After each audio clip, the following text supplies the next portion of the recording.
Hello students, आज हम लोग चैप्टर नंबर फर्स्ट सेट्स के एक्सरसाइज नंबर 1.4 के प्रॉब्लम्स को सॉल्व करेंगे। ठीक है, प्रॉब्लम नंबर फर्स्ट को देखते हैं। Find the union of each of the following pair of sets.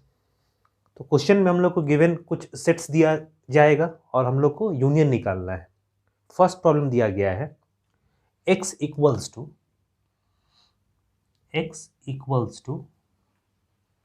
135 1,3,5 इस तरह से x को रिप्रेजेंट किया गया है।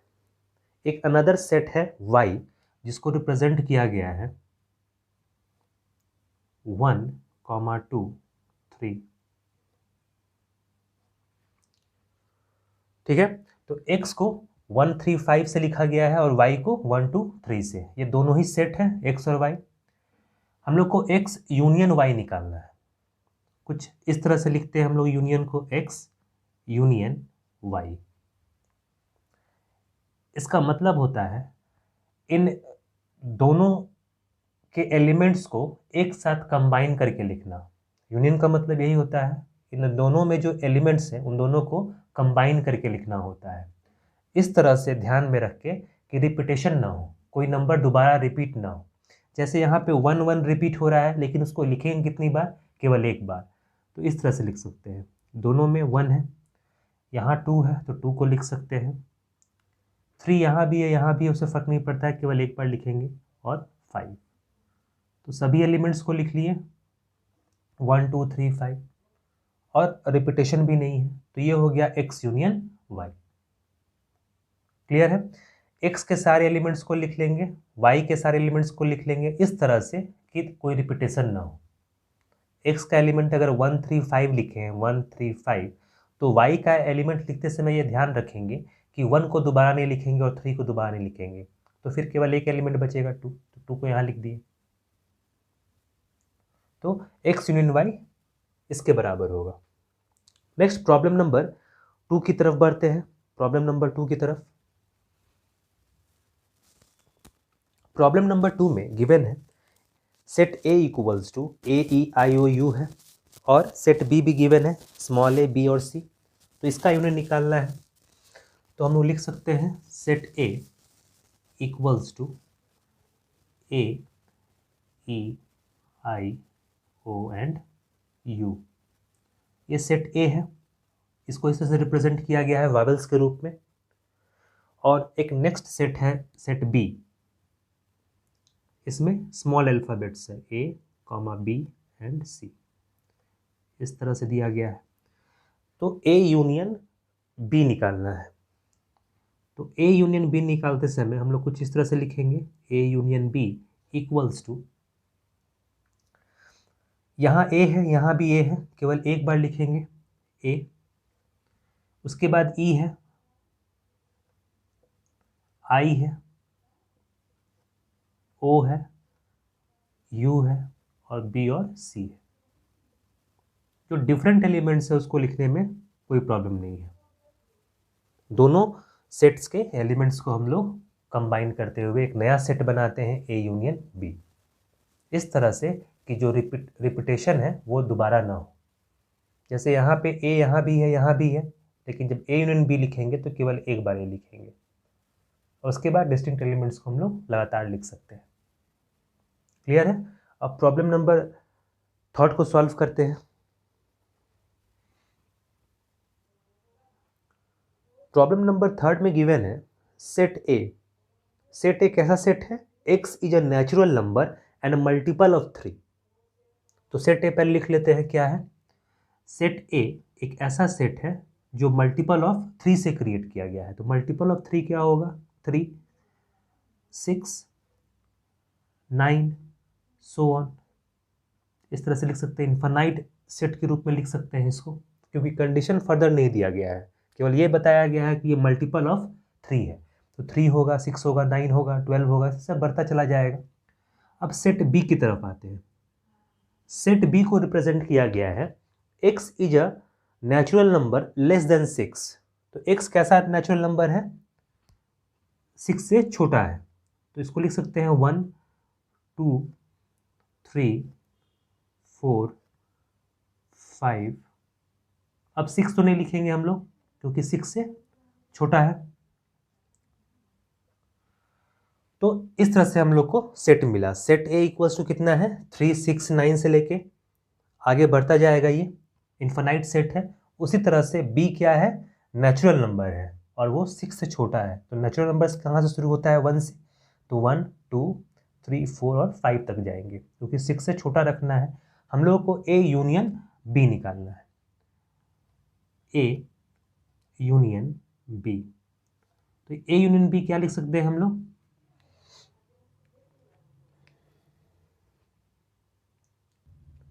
जब हम लोग यूनियन क्रिएट करेंगे ए यूनियन बी तो इसको इस तरह से लिख सकते हैं हम लोग 1 2 3 4 5 ऐसा लिख सकते हैं। तो 1 लिखेंगे, 2 लिख सकते हैं, 4 5 पहले इस तरह से लिख लिए 1 2 4 5। 3 तो इन दोनों में कॉमन है तो उसको एक ही बार लिखना है, तो यहाँ 3 लिखेंगे। उसके बाद 6 लिख सकते हैं, 9 लिख सकते हैं और फिर ये बढ़ता चला जाएगा। क्लियर है। पहले आसानी के लिए सेट बी के एलिमेंट्स को लिख लिए और ये जानते हैं कि सेट ए का जो एलिमेंट्स है वो इन्फानाइट है तो उसको बाद में शो कर सकते हैं। तो 1 2 4 5 को हम लोग यहाँ लिख लिए और इसके 3 को हम लोग यहाँ से शुरू किए क्योंकि ये मल्टीपल ऑफ 3 है तो ये इन्फानाइट टर्म्स तक जाएगा। तो ए यूनियन बी जो होगा इन दोनों सेट्स का कॉम्बिनेशन से बनेगा। क्लियर है। इसको सेट बिल्डर फॉर्म में भी लिखा जा सकता है, लेकिन ए यूनियन बी को इस तरह से अगर दिखाएं तो ज़्यादा इजिली क्लियर है और समझ में भी आएगा। ठीक है, तो इसको इस तरह से हम लोग रिप्रेजेंट करेंगे। नेक्स्ट प्रॉब्लम नंबर 4 की तरफ मूव करते हैं।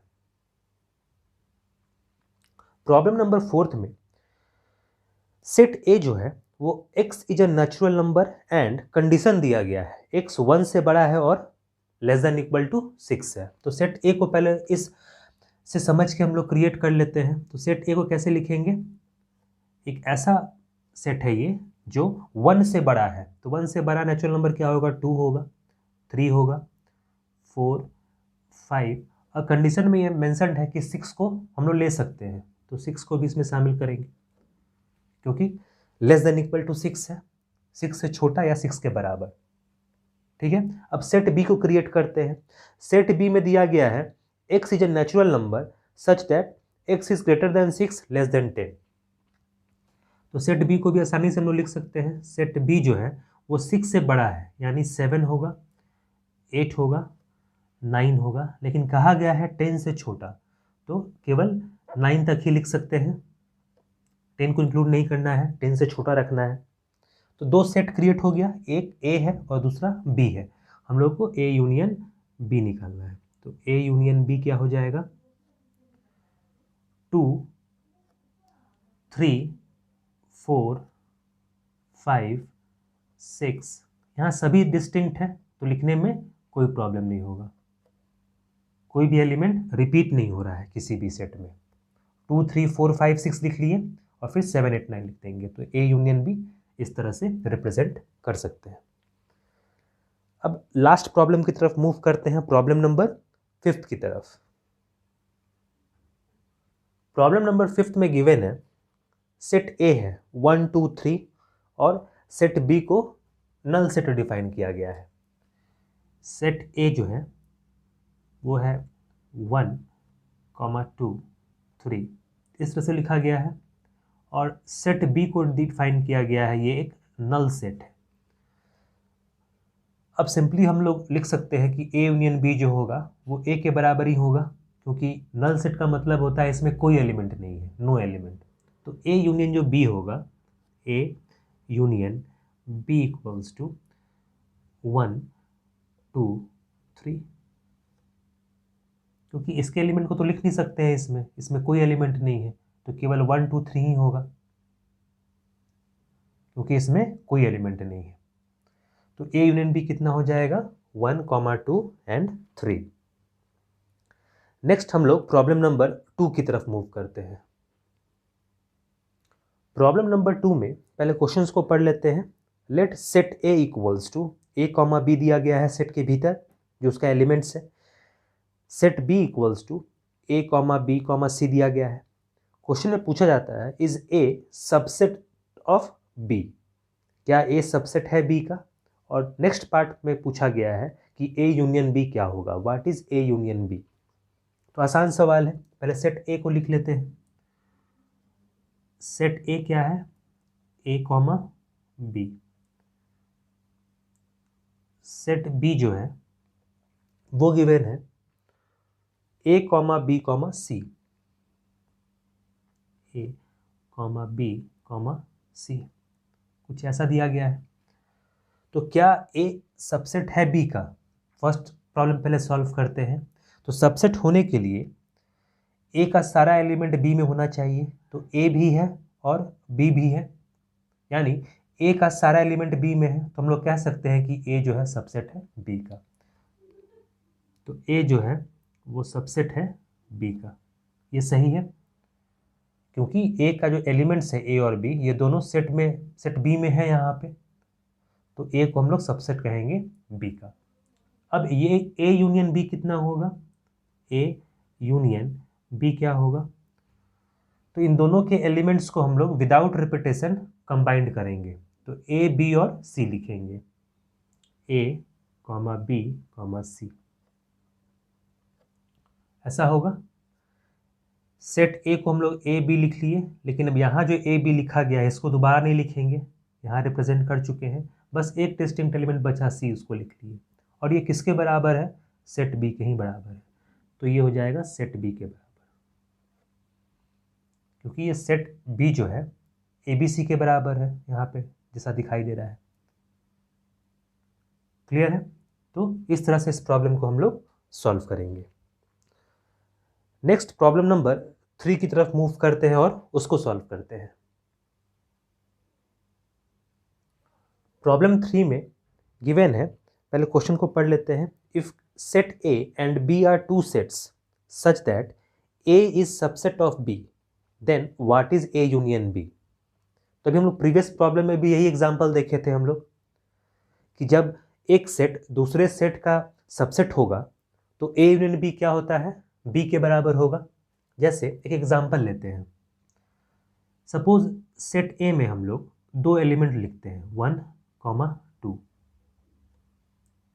और सेट बी में कुछ एलिमेंट्स डिफाइन करते हैं इस तरह से 2, 3, 1, 4।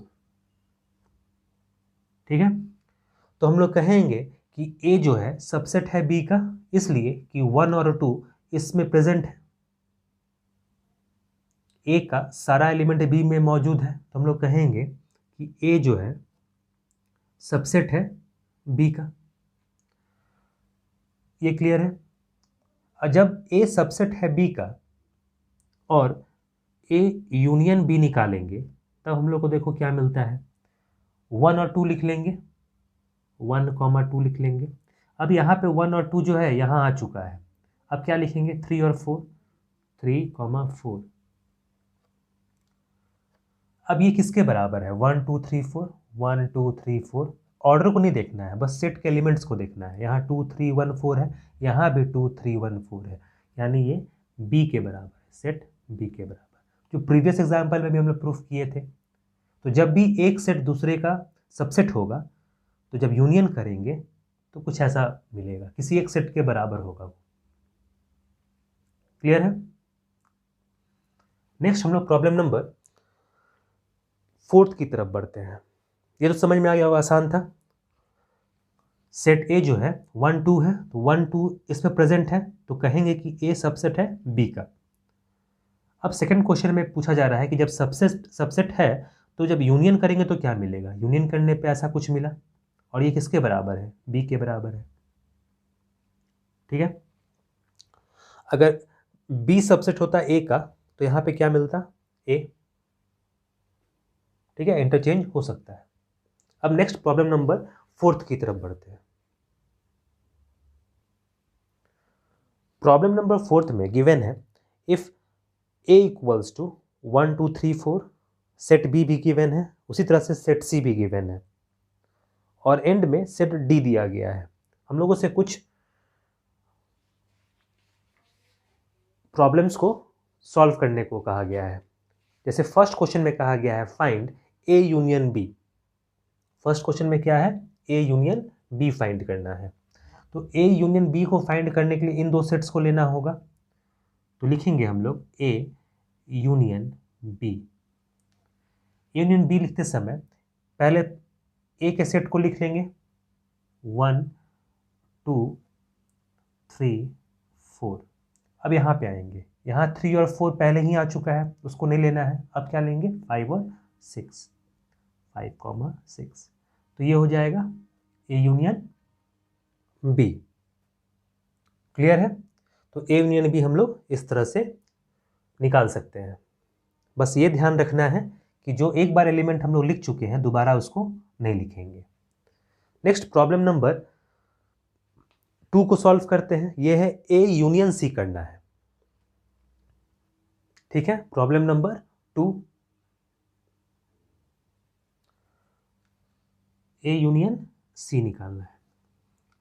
अगेन ए के सारे एलिमेंट्स को लिख लेते हैं 1, 2, 3, 4। अब सी पे आएंगे। सी पे क्या है 5, 6, 7, 8 सारे एलिमेंट्स डिस्टिंक्ट है, तो उसको वैसे का वैसे हम लोग लिख लेंगे। तो ये हो जाएगा ए यूनियन सी, 1, 2, 3, 4 से लेके 8 तक। यहाँ कोई भी नंबर्स रिपीट नहीं हो रहा था, तो डायरेक्टली हम लोग डिस्टिंक्ट एलिमेंट्स को सेट्स के भीतर लिख सकते हैं। नेक्स्ट प्रॉब्लम नंबर 3 में बी यूनियन सी निकालना है। बी यूनियन सी निकालना है। ठीक है, प्रॉब्लम 3 में है बी यूनियन सी। तो बी यूनियन सी लिख लेंगे। B union C equals to, पहले बी के सारे एलिमेंट्स को लिख लेते हैं। ये हो जाएगा 3, 4, 5, 6 ऐसा होगा। अब सी पे आते हैं। तो 5 और 6 यहाँ पहले ही लिख चुके हैं, जो बचा हुआ एलिमेंट्स है उसको लिख लेंगे 7, 8। तो ये हो जाएगा बी यूनियन सी, 3, 4, 5, 6, 7, 8। क्लियर है? समझ में आ रहा होगा। नेक्स्ट है B union D. B union D ये क्या होगा, पहले बी के सारे एलिमेंट्स को लिखेंगे। ये हो जाएगा 3, 4, 5, 6 और ये सारा एलिमेंट्स डिस्टिंक्ट है, तो उसको वैसे का वैसे ही लिखेंगे 7, 8, 9, 10। तो ये हो जाएगा B union D.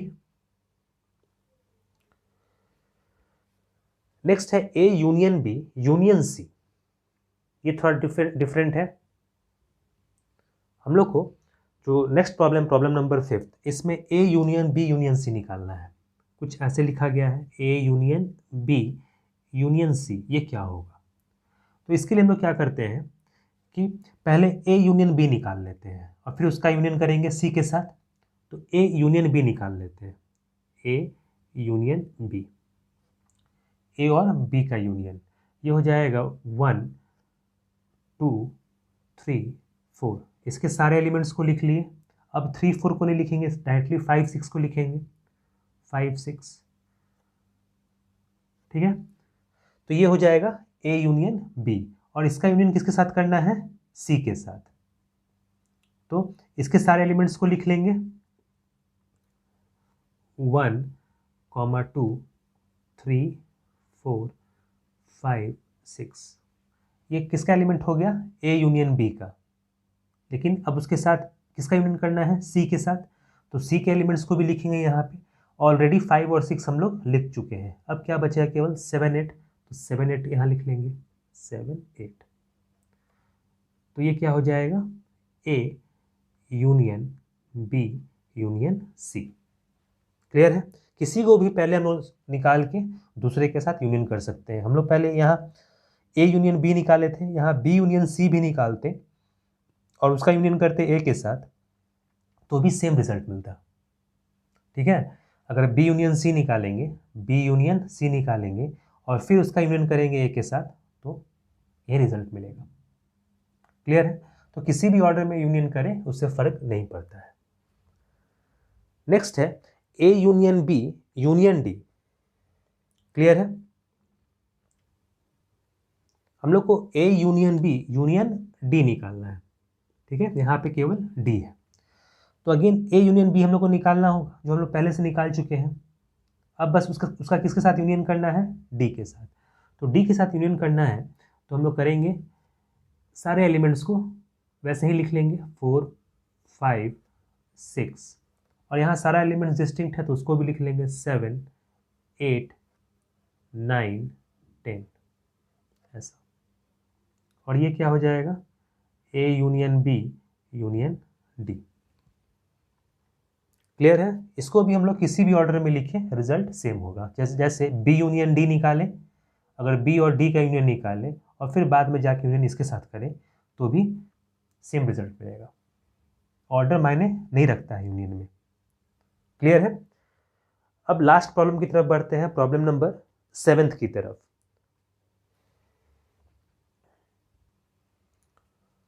Problem number 7 में हम लोग को सॉल्व करना है B union C union D. B का यूनियन है सी के साथ और सी का यूनियन है डी के साथ। तो हम लोग उसको किसी भी ऑर्डर में सॉल्व कर सकते हैं। तो पहले बी यूनियन सी निकालते हैं, बी यूनियन सी निकालते हैं। बी और सी कहाँ है, यहाँ पे।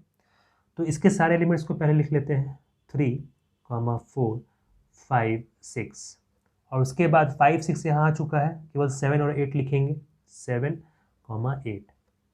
ये हो गया B union C. B union C को फर्दर किसके साथ यूनियन करना है, डी के साथ। तो यहाँ डी है, 3 4 5 6 7 8 वैसे ही लिखेंगे 3 4 5 6 7 8। अब डी में जब हम लोग एंटर करेंगे तो 7 और 8 यहाँ यूज़ कर चुके हैं, केवल और 9 और 10 लिखेंगे। तो 9 10। ये क्या हो जाएगा, B union C union D. Clear है? तो इस तरह से हम लोग यूनियन के प्रॉब्लम्स को सॉल्व करेंगे। ठीक है?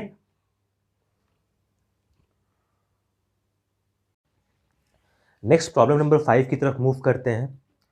प्रॉब्लम नंबर 5 में जैसा गिवन है, find the intersection of each pair of sets of question 1 above.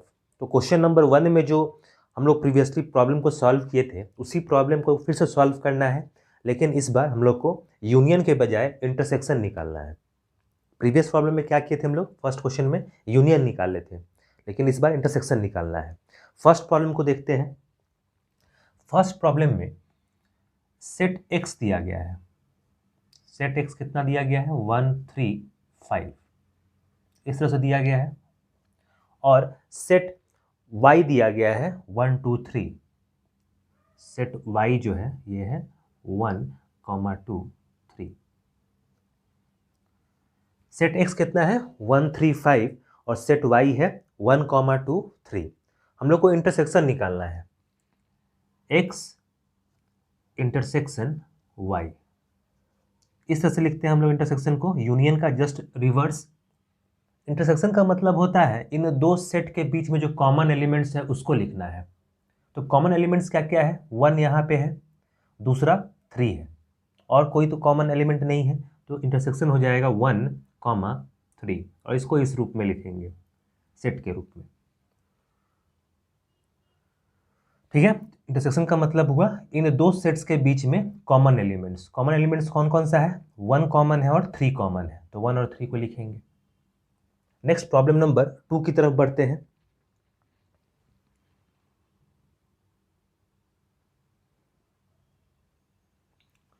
Problem number 2 में गिवन सेट ए जो है कुछ इस तरह से लिख सकते हैं,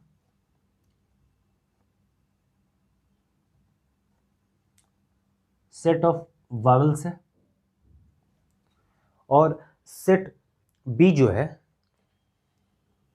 स्मॉल अल्फाबेट से A B C, A B C.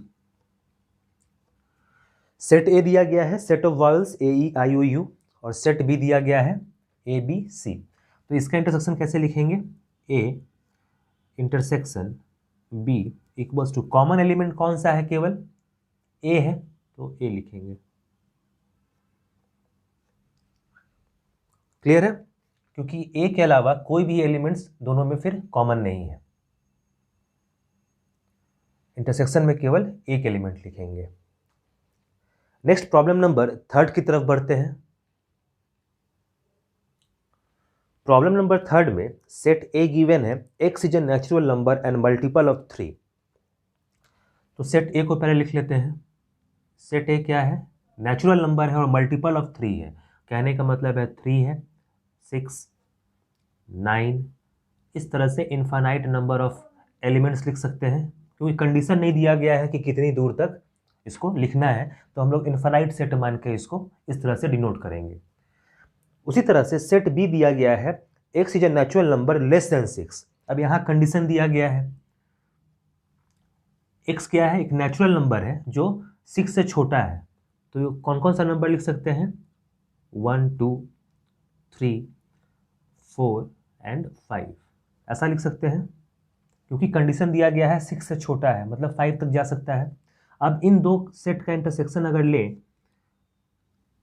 A intersection B equals to, केवल एक एलिमेंट कॉमन है इसमें, केवल 3, तो इस तरह से हम लोग 3 को लिख लेंगे।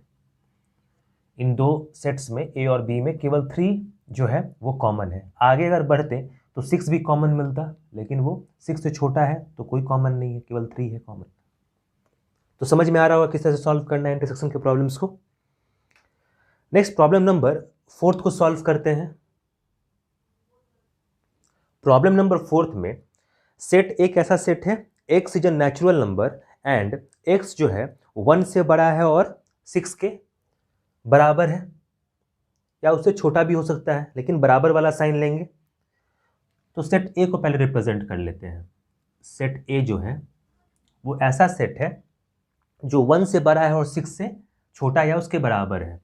तो 1 से बड़ा मतलब 2 लिख सकते हैं, 3, 4, 5 और 6 भी लिख सकते हैं, क्योंकि 6 के बराबर है। अगर छोटा होता तो 5 तक लिखते। सेट बी को रिप्रेजेंट करते हैं। सेट बी एक ऐसा सेट है जो एक नेचुरल नंबर है और 6 से बड़ा है और 10 से छोटा है। तो ये आसान है लिखना, केवल 7, 8 और 9 लिखेंगे।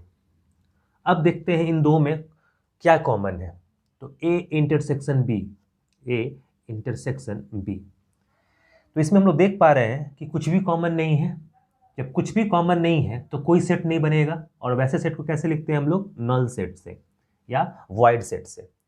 ये रिप्रेजेंट करता है एक ऐसे सेट को जिसमें कोई एलिमेंट नहीं है, और यहाँ पे हम लोग को कोई एलिमेंट नहीं मिला इंटरसेक्शन करने पे, तो हम लोग उसको नल सेट से डिनोट करेंगे। क्लियर है? नेक्स्ट प्रॉब्लम नंबर 5 की तरफ पढ़ते हैं। ये लास्ट क्वेश्चन है इस प्रॉब्लम का।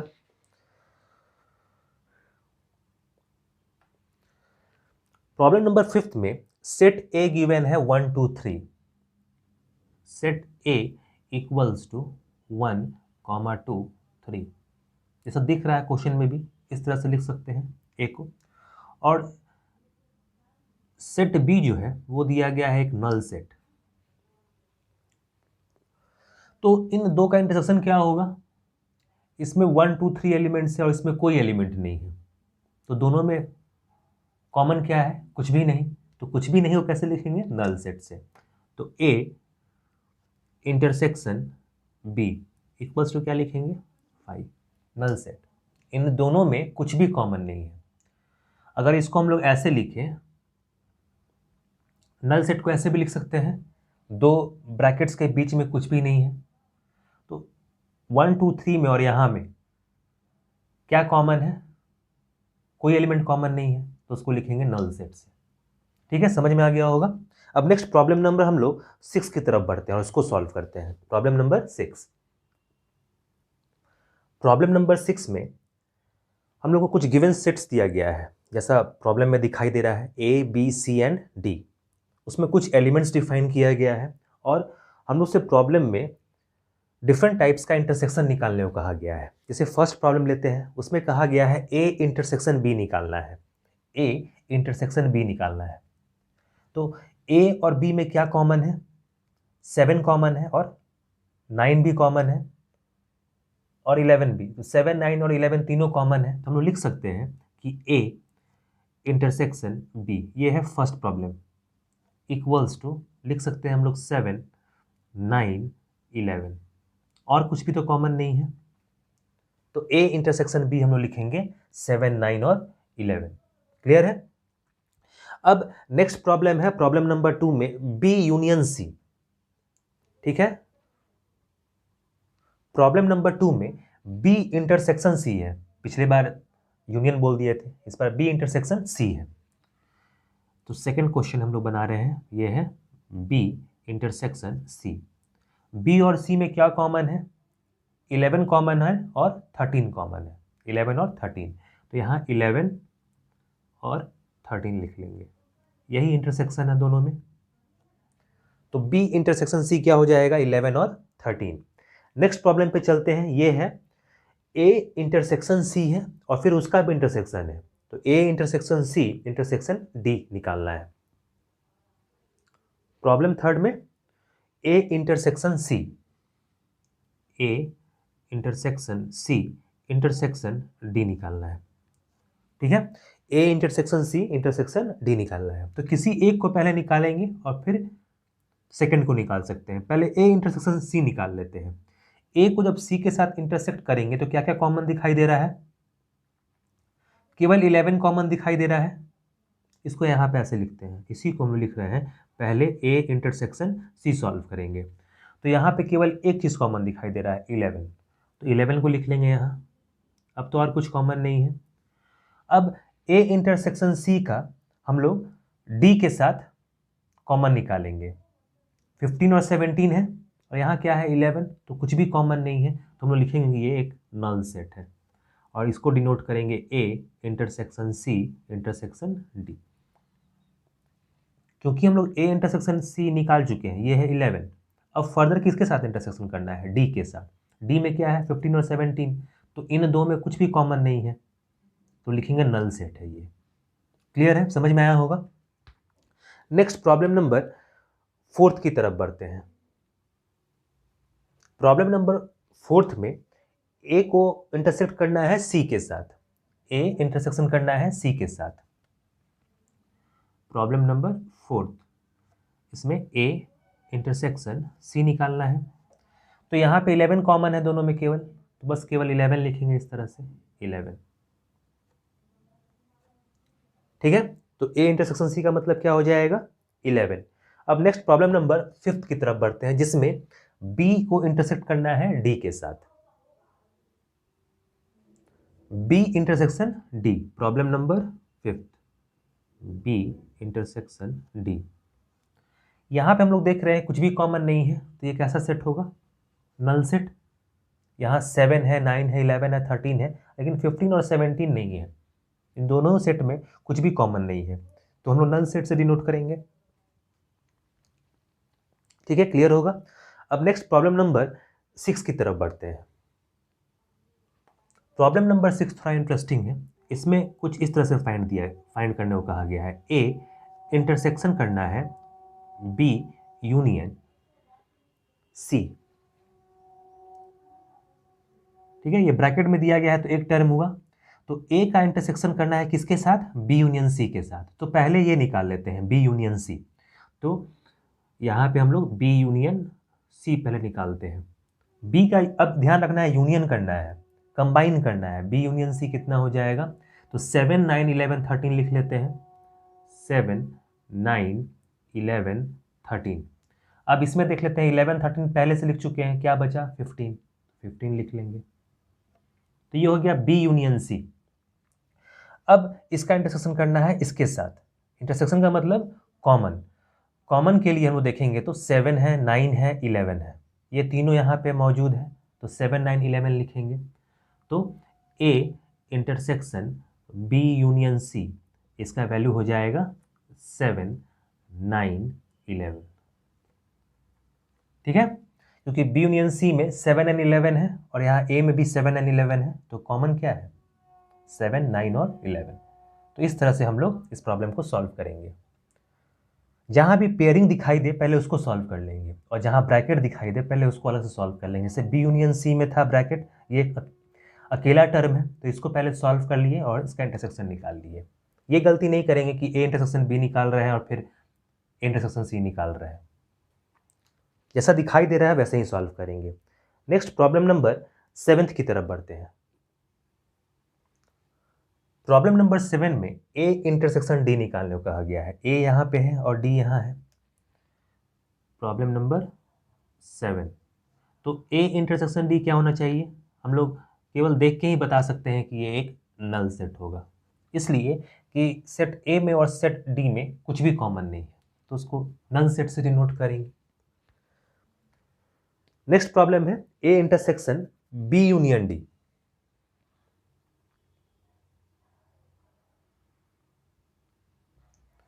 नेक्स्ट प्रॉब्लम है प्रॉब्लम नंबर 8। इसमें प्रीवियस प्रॉब्लम की तरह A intersection B union D करना है। तो इसको सॉल्व करने के लिए हम लोग जो बी यूनियन डी है पहले उसको सॉल्व कर लेंगे। तो बी यूनियन डी पहले निकाल लेते हैं। ये हो जाएगा B union D equals to, B का डी के साथ यूनियन करना है, कंबाइन करना है। तो 7 9 11 13 लिख लेते हैं पहले एलिमेंट को। 7 9 11 13 और फिर 15 और 17 लिख सकते हैं। यहाँ सभी एलिमेंट्स डिस्टिंक्ट है तो लिखने में कोई प्रॉब्लम नहीं होगा। अब बी यूनियन डी निकाल चुके हैं, इसका इंटरसेक्शन करना है ए के साथ। तो ए में क्या कॉमन है और इसमें क्या कॉमन है? 7 9 11 कॉमन है। ठीक है, 7 9 11 यहाँ भी है, यहाँ भी 7 9 11 है। तो हम सीधे लिख सकते हैं यहाँ पे 7 9 11 और ये किसका रिजल्ट है? A intersection B union D का। तो जहाँ भी हम लोग को ब्रैकेट मिले और पेयरिंग मिले दो टर्म्स का, पहले उसको सॉल्व कर लेंगे और फिर उसका इंटरसेक्शन निकालेंगे ए के साथ। तो 7 9 11 मिला। नेक्स्ट प्रॉब्लम नंबर 9 की तरफ बढ़ते हैं। प्रॉब्लम नंबर 9 जो है ये भी इंटरेस्टिंग सवाल है। प्रॉब्लम नंबर 9 जो है, लेकिन बहुत आसानी से हम लोग सॉल्व कर पाएंगे इसको। ए इंटरसेक्शन बी दिया गया है पहला, ए इंटरसेक्शन बी, और फिर इसका इंटरसेक्शन दिया गया है बी यूनियन सी के साथ, बी यूनियन सी के साथ। क्लियर है? तो ए इंटरसेक्शन बी निकालना है और फिर इंटरसेक्शन करना है बी यूनियन सी के साथ। तो सबसे पहले हम लोग प्रीवियस भी डिस्कस कर चुके हैं कि जहां ब्रैकेट का टर्म्स दिखाई दे पहले उसको अलग अलग सॉल्व कर लेंगे। यहाँ बी यूनियन सी दिखाई दे रहा है और ए इंटरसेक्शन बी दिखाई दे रहा है, दोनों को अलग सॉल्व कर लेंगे और फिर सबसे लास्ट में इन दोनों का इंटरसेक्शन निकालेंगे जैसा दिखाई दे रहा है। तो पहले बी यूनियन सी निकाल लेते हैं। तो बी यूनियन सी कितना होगा? बी का सी के साथ कॉम्बिनेशन बनाएंगे। तो 7 9 11 13 लिख लेते हैं। 7 9 11 13, इसका 11 और 13 यहाँ हम लोग यूज़ कर चुके हैं, केवल 15 बचेगा तो 15 लिख लेते हैं। तो ये हो गया बी यूनियन सी। अब क्या निकालना है? A intersection B. तो ए इंटरसेक्शन बी निकालते हैं, ए का इंटरसेक्शन बी के साथ। तो 7 9 11 दिखाई दे रहा है, यहाँ भी 7 9 11 दिखाई दे रहा है। 7 9 11, ठीक है। अब ये दो ब्रैकेट टर्म्स हम लोग को मिल चुका है। अब क्या करना है? इंटरसेक्शन, इन दोनों का इंटरसेक्शन निकालना है कॉमन।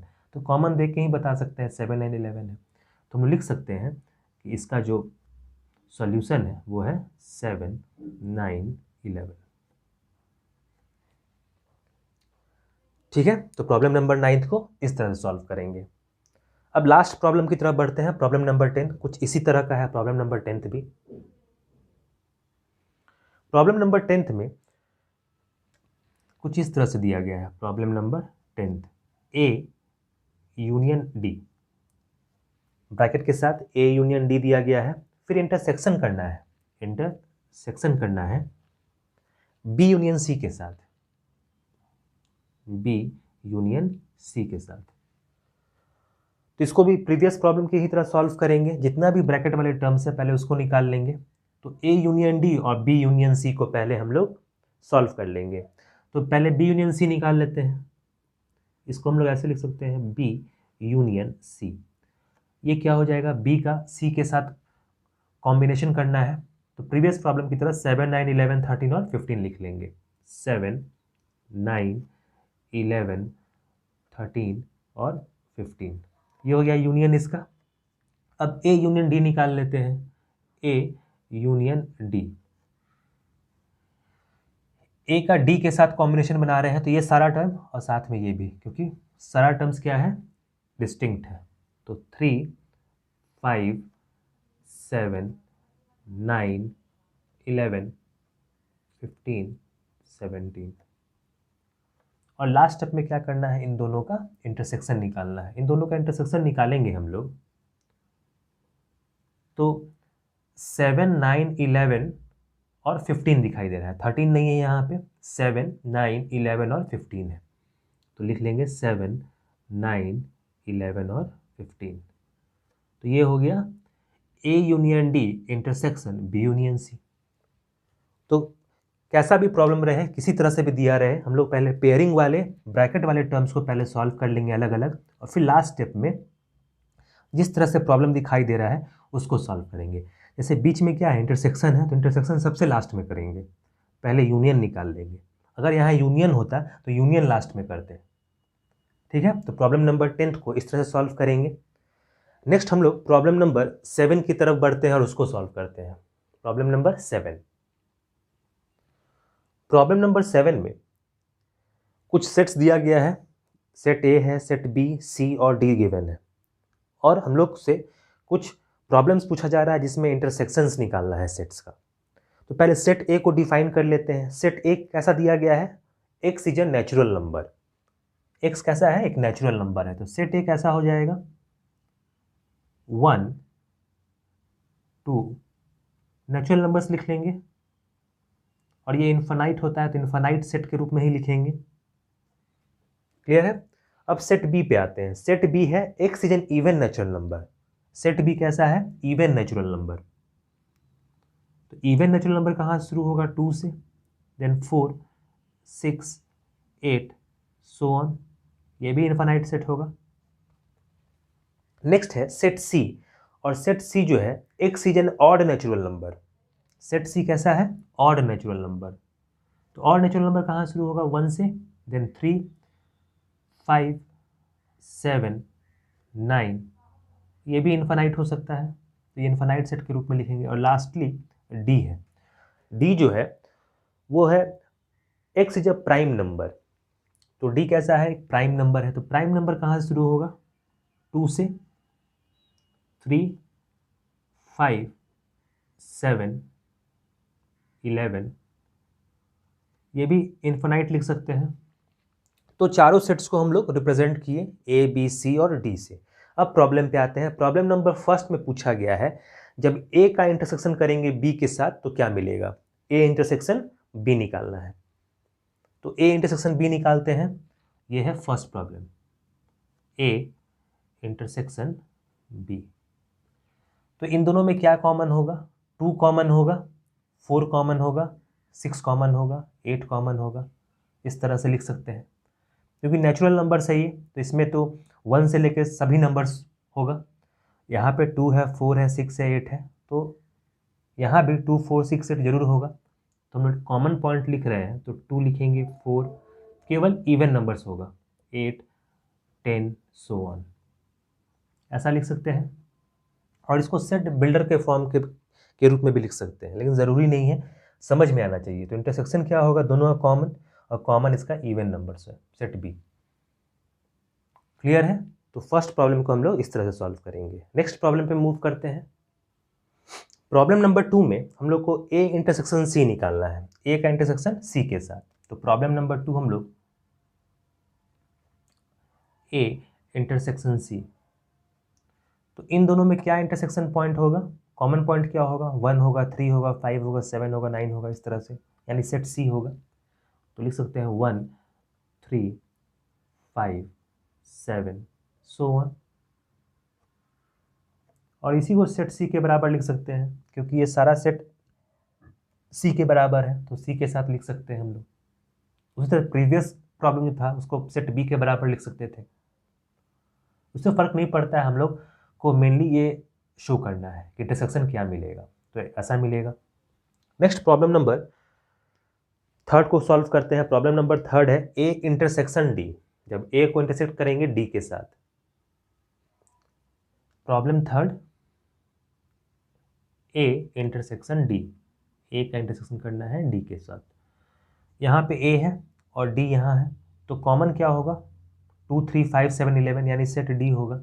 तो हम डायरेक्टली लिख सकते हैं 2 3 5 7 डॉट डॉट, और ये किसके बराबर है, सेट डी के बराबर है, क्योंकि 2 3 5 7 11 जो है इस सेट का पार्ट है।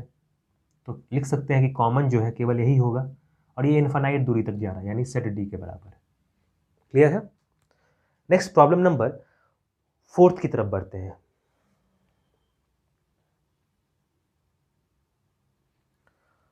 प्रॉब्लम नंबर 4 में B इंटरसेक्शन C गिवन है। प्रॉब्लम 4 B इंटरसेक्शन C है। तो B कैसा सेट है, एक इवन नंबर का सेट है, 2 4 6 8 गिवन है और आगे भी बढ़ता चला जाएगा। और C कैसा सेट है, ऑड नेचुरल नंबर का सेट है। तो दोनों में कुछ भी कॉमन नहीं होगा, जो इसमें होगा वो इसमें नहीं होगा और जो इसमें है वो उसमें नहीं है। तो हम लोग क्या कहेंगे, इसको एक नल सेट मिलेगा। दोनों में कुछ भी कॉमन नहीं है, यहाँ 1 है यहाँ नहीं है, यहाँ 2 है लेकिन इसमें नहीं है, तो कुछ भी सिंगल टर्म यहाँ पे कॉमन नहीं मिलेगा, जिसके कारण इसको हम लोग कहेंगे एक नल सेट है। नेक्स्ट प्रॉब्लम नंबर 5 की तरफ बढ़ते हैं। प्रॉब्लम नंबर 5 में B इंटरसेक्शन D गिवन है। प्रॉब्लम 5 ये है B इंटरसेक्शन D। B का इंटरसेक्शन D के साथ करना है। तो कॉमन क्या क्या है, 2 है कॉमन, तो उसको लिख लेंगे। देन 3 5 7 11, आगे कुछ भी नहीं होगा।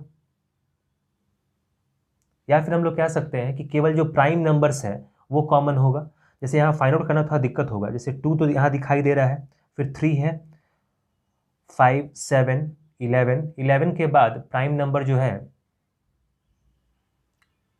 कॉमन तो नहीं होगा, इसलिए हम लोग लिख सकते हैं केवल 2 ही होगा। आगे कोई भी ऐसा प्राइम नंबर नहीं है जो कि इवन भी हो। ठीक है, तो केवल 2 होगा। यहाँ दिखाई भी दे रहा है 2 और 2, आगे तो कोई ऐसा नंबर नहीं है अगर इवन हो और वो प्राइम भी हो, केवल 2 ही ऐसा दिखाई दे रहा है। अब लास्ट प्रॉब्लम की तरफ मूव करते हैं, प्रॉब्लम नंबर 6 की तरफ। ये है C intersection D। Problem number 6 C intersection D। तो C का जब इंटरसेक्शन D के साथ करेंगे तो क्या मिलेगा, ये है 1 3 5 7 9 और इधर दिया गया है 2 3 5 7 11 इस तरह से। तो 5 और 7 3 5 7 तो दिखाई दे रहा है, तो लिख सकते हैं हम लोग 3 5 7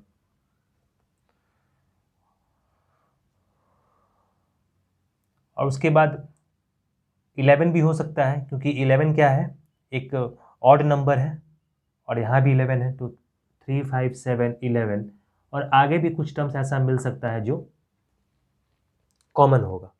तो 3 5 7 11 और डॉट डॉट से शो कर सकते हैं कि कोई ऐसा ऑड नंबर मिले जो कि प्राइम भी होगा। तो प्रॉब्लम नंबर 6 को हम लोग इस तरह से सॉल्व करेंगे, जहाँ भी आगे का टर्म्स पता ना हो वहाँ पे हम लोग डॉट डॉट से शो कर सकते हैं, यानी और भी नंबर्स हम लोग इसके अंदर लिख सकते हैं। शुरुआत 3 5 7 11 से होगा। नेक्स्ट हम लोग प्रॉब्लम नंबर 8 की तरफ बढ़ते हैं। Problem number 8। प्रॉब्लम नंबर 8 में पहले क्वेश्चन को पढ़ लेते हैं। Which of the following pairs of sets are disjoint. हम लोग को बताना है कि 2 सेट दिया गया है रिप्रेजेंटेशन में और बताना है कि कौन सा सेट डिसजॉइंट है। डिसजॉइंट का मतलब होता है एक नल सेट, दोनों का जब इंटरसेक्शन निकाले तो कुछ भी कॉमन नहीं मिलना चाहिए। नल सेट को भी हम लोग करते हैं डिसजॉइंट सेट। इंटरसेक्शन निकालने के बाद फर्स्ट प्रॉब्लम देखते हैं। फर्स्ट प्रॉब्लम में जो पहला सेट लिखा गया है वो लिखा गया है कुछ इस तरीके से 1 2 3 4, ये पहला सेट है। और सेकंड पेयर जो दिया गया है वो है x is a natural number and x बड़ा है 4 से और छोटा है 6 से, और इक्वल भी हो सकता है, 4 के बराबर भी है या 4 से बड़ा है। तो इसको ऐसा लिखेंगे 4 5 और 6 को भी लेंगे हम लोग, इंक्लूड करेंगे, क्योंकि कंडीशन है कि 4 से इक्वल है या 4 से बड़ा है, 6 से बराबर है या 6 से छोटा है। तो ये कंडीशन है, तो तो इक्वालिटी साइन दोनों तरफ है, तो 4 और 6 को इंक्लूड करेंगे, 4 5 6 हुआ। अब इन दो सेट को जब इंटरसेक्ट कराएंगे कॉमन निकालने के लिए, तो कॉमन पॉइंट मिला है 4, तो ये डिसजॉइंट सेट नहीं होगा, ये डिसजॉइंट नहीं होगा। डिसजॉइंट होने के लिए कॉमन नहीं होना चाहिए, एक नल सेट मिलना चाहिए। तो प्रॉब्लम नंबर जो फर्स्ट है वो डिसजॉइंट नहीं होगा। क्लियर है? अब प्रॉब्लम नंबर 2 को चेक करते हैं वो डिसजॉइंट है या नहीं। प्रॉब्लम नंबर 2 में जो फर्स्ट सेट गिवन है वो सेट ऑफ वॉवेल्स है, A comma E I O U, ये सेट ऑफ वॉवेल्स है A E I O U. और सेकंड सेट जो गिवन है वो है C D E F, C D E F. अब इसको देख के ही बताया जा सकता है कि ये डिसजॉइंट सेट नहीं होगा, इसलिए कि यहाँ पे ई है और यहाँ भी ई है, और डिसजॉइंट सेट होने के लिए सेट का नल सेट होना ज़रूरी है, दोनों का कॉमन जो है बिल्कुल नहीं मिलना चाहिए। तो यहाँ पे हम लोग कहेंगे कि ये भी डिसजॉइंट सेट नहीं होगा, प्रॉब्लम नंबर 2। इन दोनों में कुछ भी कॉमन नहीं होता तब हम लोग कहते हैं कि ये डिसजॉइंट सेट है, तो इंटरसेक्शन नहीं होना चाहिए। नेक्स्ट प्रॉब्लम नंबर 3 को चेक करते हैं। प्रॉब्लम 3 में फर्स्ट सेट जो दिया गया है वो दिया गया है x is an even integer. जब x इवन इंटीजर है तो सेट को कुछ ऐसा लिख सकते हैं 2 4 6 8, इस तरह से आगे बढ़ता चला जाएगा, इवन इंटीजर है तो। और सेकंड सेट को दिया गया है x is an odd integer. x कैसा है? ऑड इंटीजर है, तो ऑड इंटीजर को लिखेंगे हम लोग 1 से 3 5 7 और इस तरह से आगे बढ़ेगा। अब इवन और ऑड में कोई चीज़ कॉमन नहीं होता है, कोई एलिमेंट कॉमन नहीं होगा, ये सारा क्या है? इवन, और ये ऑड है, तो इवन और ऑड में कोई कनेक्शन नहीं है, कोई पॉइंट कॉमन नहीं होता है, कोई ऐसा एलिमेंट नहीं मिलेगा जो इवन भी है साथ में और ऑड भी है, तो कहेंगे कि ये डिसजॉइंट सेट है, डिसजॉइंट सेट होगा। क्यों? क्योंकि ए इंटरसेक्शन बी, अगर इसको हम लोग सेट बी मान लें और इसको सेट ए माने और दोनों का इंटरसेक्शन करेंगे तो क्या मिलेगा? ये नल सेट। इसी कारण से इसको हम लोग डिसजॉइंट सेट कहेंगे। क्लियर है? जब दो सेट का इंटरसेक्शन नल सेट मिले, कोई भी एलिमेंट ना मिले, तो कहेंगे वो डिसजॉइंट सेट है। इन दोनों को बोलेंगे ये दोनों ही सेट क्या है? डिसजॉइंट। अकेला सेट डिसजॉइंट नहीं होता है, this given pair of sets are disjoint, ऐसा कहेंगे। नेक्स्ट हम लोग प्रॉब्लम नंबर 9 को सॉल्व करते हैं। प्रॉब्लम नंबर 9 में कुछ सेट्स गिवन है, set A B C and D given है। इस गिवन प्रॉब्लम में हम लोग को A minus B, A minus C, A minus D, यानी हम लोग को डिफरेंस ऑफ टू सेट्स निकालना है। डिफरेंस ऑफ टू सेट्स हम लोग निकालना जानते हैं। फर्स्ट प्रॉब्लम को देखते हैं। फर्स्ट प्रॉब्लम में ए माइनस बी सॉल्व करना है। डिफरेंस ऑफ टू सेट्स क्या है? ए माइनस बी, और ए माइनस बी का मतलब होता है ए का कौन कौन सा एलिमेंट जो बी में नहीं है। ए माइनस बी का मतलब होता है ए का कौन सा एलिमेंट्स है जो बी में नहीं है। तो यहाँ ए है, यहाँ बी है, तो ए का कौन कौन सा एलिमेंट है जो बी में नहीं है उसको यहाँ लिखना होगा। यहाँ 3 नहीं है तो 3 को लिख लेंगे, 6 को चेक करेंगे, 6 नहीं है तो 6 लिख लेंगे, 9 नहीं है तो 9 को भी लिखेंगे, 12 है यहाँ पे, 15 नहीं है 15 को लिखेंगे, यहाँ 18 को लिख सकते हैं, और फाइनली 21 को लिखेंगे। तो a माइनस बी का मतलब हुआ कि a का कौन कौन सा एलिमेंट जो b में मौजूद नहीं है, तो ये सारा एलिमेंट्स मौजूद नहीं है। तो डिफरेंस ऑफ टू सेट्स को हम लोग इस तरह से समझते हैं। अगर b माइनस ए होता तो लोग उसको हम लोग पढ़ते हैं कि b का कौन सा एलिमेंट्स है जो a में नहीं है। तो वैसे प्रॉब्लम्स को भी सॉल्व करेंगे हम लोग। अब नेक्स्ट प्रॉब्लम की तरफ बढ़ते हैं, प्रॉब्लम नंबर 2 की तरफ। प्रॉब्लम नंबर 2 में a माइनस सी सॉल्व करना है। प्रॉब्लम नंबर 2 a माइनस सी, तो a का कौन कौन सा एलिमेंट जो c में नहीं है, इसका मतलब ये हुआ, डिफरेंस का मतलब यही होता है। और ऑर्डर ध्यान रखेंगे, ये नहीं कि सी माइनस ए लिख रहे हैं, ए माइनस सी और सी माइनस ए में अंतर होता है। तो ए का कौन सा एलिमेंट है जो सी में नहीं है, जो पहले दिखाई देगा उसका एलिमेंट्स को ढूंढेंगे। तो ए में कौन कौन सा एलिमेंट है जो सी में नहीं है। 3 को चेक करते हैं, 3 नहीं है तो लिख सकते हैं यहाँ पे। 3 के बाद 6 चेक करते हैं, 6 है यहाँ पे, नहीं लिखेंगे। 9 नहीं है तो 9 को लिख लेंगे। 12 है यहाँ, 15 नहीं है, 15 को लिखेंगे। 18 नहीं है तो 18 को लिखेंगे, और फिर फाइनली 21 को। ठीक है, तो ये सारा एलिमेंट जो है ए में है पर सी में नहीं है, तो डिफरेंस का मतलब यही होता है। नेक्स्ट प्रॉब्लम नंबर 3 की तरफ बढ़ते हैं। प्रॉब्लम 3 में ए माइनस डी निकालना है। ए माइनस डी मतलब ए का कौन कौन सा एलिमेंट जो डी में नहीं है, तो चेक करेंगे। 3 नहीं है, 6 भी नहीं है,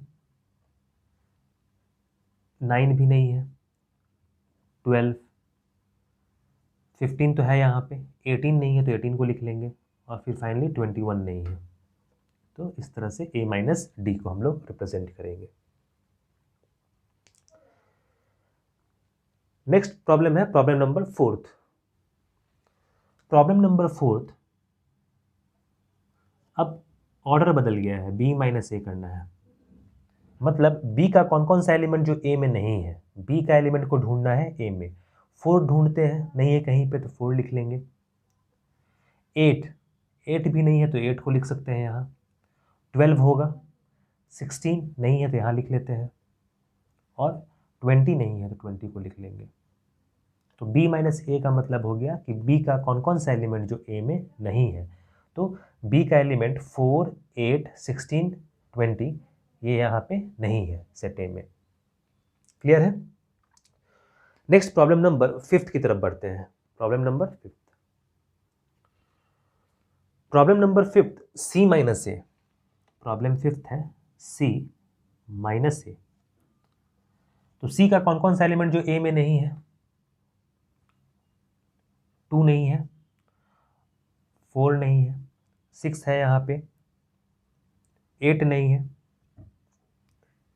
10 भी लिख सकते हैं, 12 है वहाँ, 14 लिख सकते हैं, और 16 को भी लिख सकते हैं। तो ये आसान है, जो पहले है उसी के एलिमेंट्स को चेक करेंगे दूसरे वाले सेट में। तो 2 नहीं है यहाँ पे, 4 भी नहीं है, 8 नहीं है, 10 भी नहीं है, 14 और 16 भी नहीं है। तो प्रॉब्लम 5 को हम लोग इस तरह से सॉल्व करेंगे। समझ में आ रहा होगा। नेक्स्ट प्रॉब्लम नंबर 6 की तरफ बढ़ते हैं। प्रॉब्लम 6 में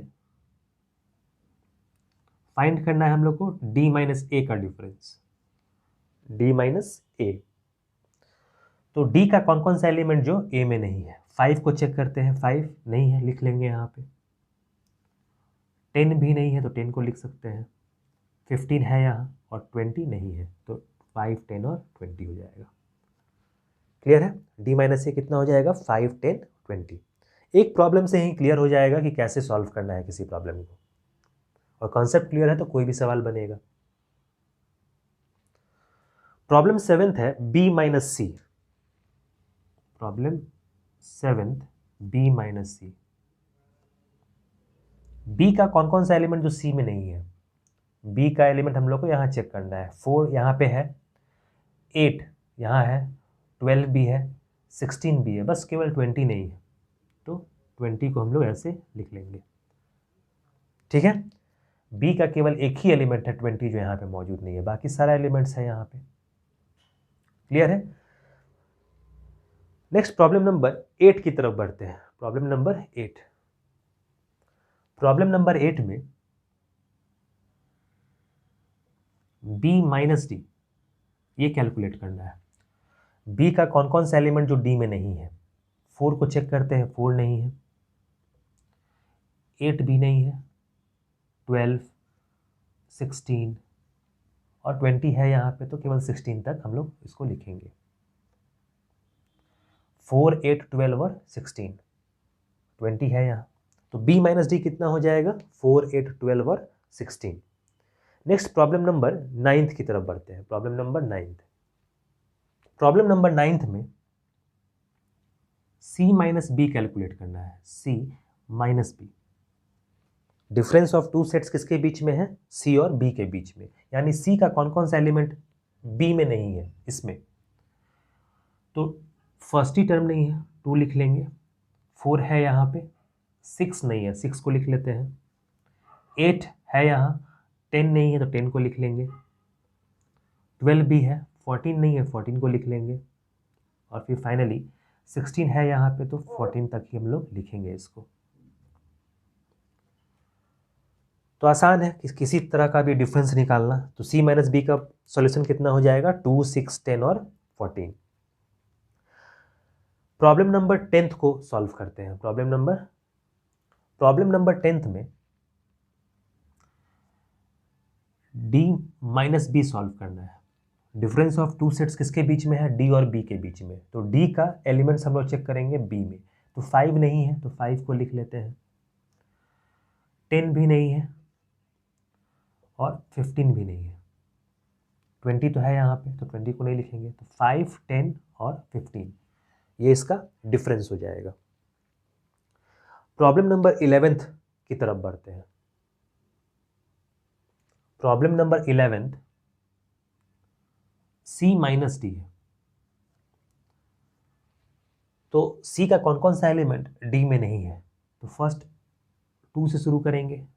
4 भी नहीं है, 6 भी नहीं है, 8, 10 है यहाँ, 12 नहीं है, तो 12 लिख लेंगे। 14 लिख सकते हैं और फाइनली 16 भी लिखेंगे। तो 2, 4, 6, 8, 12, 14 और 16, इस C का जो इतना एलिमेंट्स D में नहीं है। और नेक्स्ट 12th जो है वो D माइनस C है, तो इसको भी साथ में सॉल्व करते हैं। 12th जो है D माइनस C है। तो प्रीवियसली भी हम लोग इस चीज़ को डिस्कस किए थे कि दोनों का मीनिंग अलग अलग होता है। C यहाँ पे C माइनस डी का मतलब हुआ C का कौन कौन सा एलिमेंट D में नहीं है, और इसका मतलब हुआ D माइनस C का D का कौन कौन सा एलिमेंट C में नहीं है। तो दोनों का सॉल्यूशन भी डिफरेंट ही होगा। अब D का एलिमेंट चेक करेंगे C में। तो 5 नहीं है तो 5 को लिख लेंगे। 10 है यहाँ पे तो 10 नहीं लिखेंगे। 15 को लिख सकते हैं और फिर 20 को भी लिख सकते हैं। 20 नहीं है। तो दोनों उसका सॉल्यूशन डिफरेंट है, इसका कुछ और इसका कुछ और है। तो कंफ्यूज नहीं होना है C माइनस डी में और D माइनस C में। जो फर्स्ट वाला टर्म होता है D और C, इसका इंपॉर्टेंस होता है, क्योंकि इसी के सहारे हम लोग चेक करते हैं कि कौन सा एलिमेंट किसमें नहीं है। क्लियर है? तो प्रॉब्लम नंबर 9 समझ में आया होगा। हम लोग अब फाइनली प्रॉब्लम नंबर 10 की तरफ बढ़ते हैं। प्रॉब्लम नंबर 10 में जैसा क्वेश्चन दिखाई दे रहा है, if x equals to ABCD and set y equals to FBDNG find. तो इसमें 3 तरह का डिफरेंट प्रॉब्लम्स दिया गया है, तीनों को हम लोग को सॉल्व करना है और बहुत आसान तरीके से हम लोग सॉल्व कर सकते हैं, क्योंकि अभी कुछ प्रीवियस प्रॉब्लम्स में हम लोग इसी तरह के प्रॉब्लम्स को हम लोग देखे थे। सेट x को लिख लेते हैं पहले।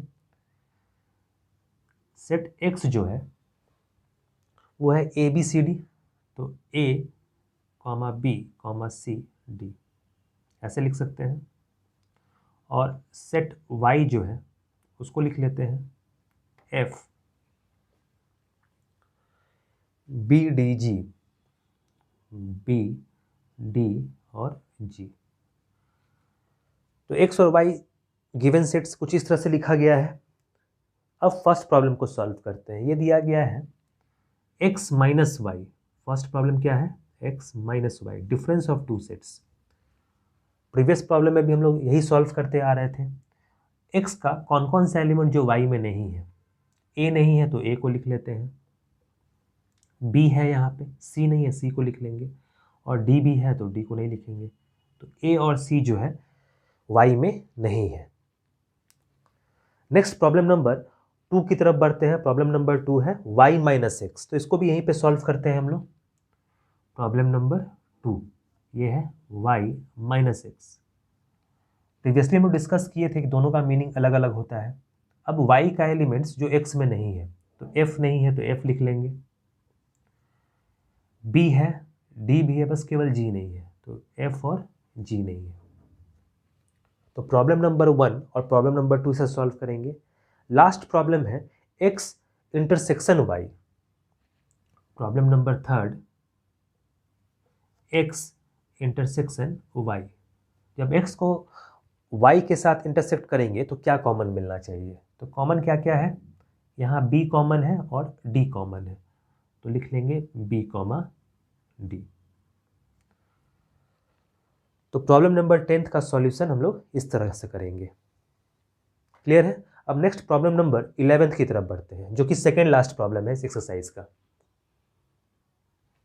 प्रॉब्लम नंबर 11 को पढ़ लेते हैं। If R is the set of real numbers and Q is the set of rational numbers, then what is R minus Q?